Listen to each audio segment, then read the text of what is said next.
climate policy, climate and energy policy. There's always some hypocrisy and stupidity to be found in this area.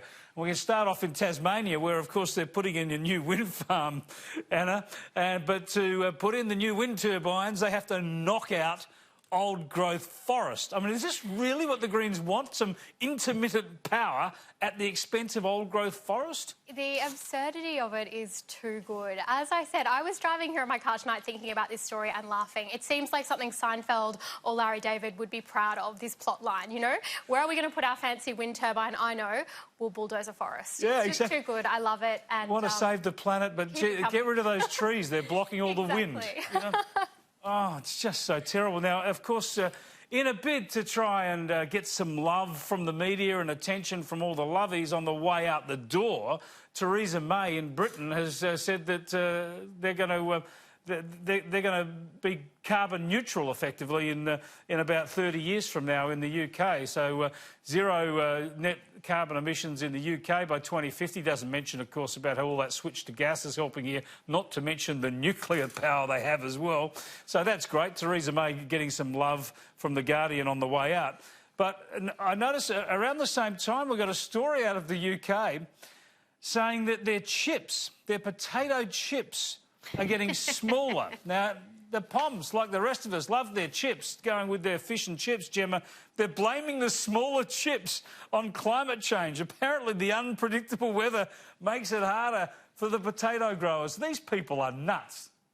I don't quite know where to go with that other than to say, yeah, I really don't know where to go with that story. It's Chipgate. I mean, it is just the next level nonsense. It reminds me of the poor, well, not the poor young girl, but the young Swedish girl, Greta Thunberg, who says that she can see particles of carbon dioxide in the air. I mean, turn it right up. If we're going to have... I mean, it was one thing John Anderson said in his interview with you, Chris. If we're going to have... We can't have a great arguments out of poor policy, or was it the other way around, great policy out of poor arguments? Same sort of concept. Yeah. And this is it. The climate debate has become just a series of nonsensical...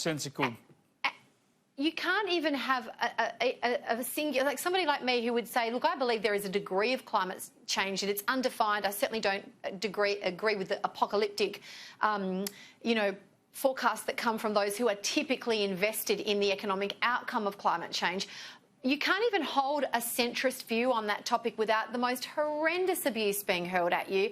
And that, to me, is where most of the problem is around this issue. You cannot have a sensible, intelligent debate from which outcomes can be arrived at. Yeah, that is the trouble. I mean, it goes the other way. You get those people who are just complete denying there's any problem. You know, we've done this here, whatever.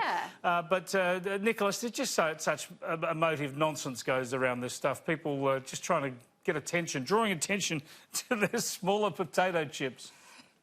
Well, I mean, look, certainly in Australia there's a lot of nuttiness around climate policy debate. I mean, we've got ourselves into a funk for over a decade on this, but I think there's actually a lot of sense going on in the UK. I mean, you do jest about the potatoes, and I can see there's a funny side to it, but I mean, because, you know, nobody wants their chips to be any smaller, but there's also a very, very worrying side to it, and that is that, of course, in 2018, the UK suffered from its worst drought on record. It had a record heat wave, and climate scientists say that that extreme weather event is 30 times more likely because of climate change. Now, the UK is in a very fortunate position of having a bipartisan position around the need for urgent action on this, unlike Australia. So when Theresa May came out and announced that they were going to lift their target from a reduction of 80% emissions by 2050 to 100% reduction in emissions by 2050,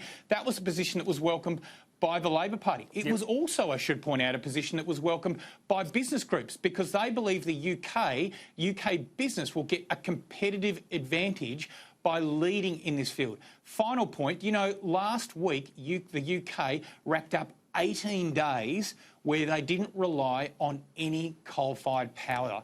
That's the first time the UK's been in that Nicholas, they have position since the gas-fired 1800s. power. Have you ever heard of the North Sea gas fields? And they have nuclear power as well. Bring on the gas and the nukes. You don't need coal. They've deliberately shifted away from coal back in the days when Margaret Thatcher was Prime Minister and people like you were tilting at her.